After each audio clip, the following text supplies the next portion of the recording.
বন্ধুরা, তোমরা কি ভিডিওটা ভালো করে দেখো, তারপর আমরা এর ফানি কমেন্ট পড়বো। হ্যাঁ, এটা একটা সোশ্যাল এক্সপেরিমেন্ট ছিল, আমরা আসলেই বিয়ে করিনি। পাশে একটা ক্লিপ দিয়ে দিচ্ছি, তোমরা দেখতে পাচ্ছ নিশ্চয়ই। ওটা কিন্তু আবির ছিল, আর আসলেই হ্যাঁ চুরি ছিল, কোনো শাখাপলা ছিল না।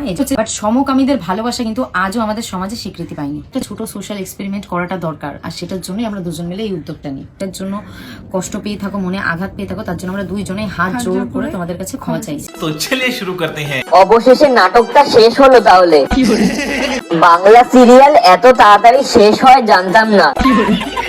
আজ নাটকের শেষ দিন, সবাই হাতে তালি দাও, তোমরা পাস করেছো, ক পেয়েছো। ভাবছিলাম কবে নাটকটা শেষ হবে, অবশেষে নাটকটা শেষ হলো। তো বলছি দিদি, নাটকটা যখন চালাচ্ছিলে চালাতেই পারতে, শেষ করে কি দরকার ছিল? তোমাদের দুজনকে তো ভালোই লাগছিল। অবশেষে নাটকের শেষ হলো। বলছি দিদি, কত টাকা রোজগার করলে নাটক করে?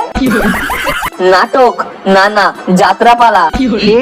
নাটক শেষ, রোস্টার গুলো তৈরি থাকো রোস্ট করার জন্য।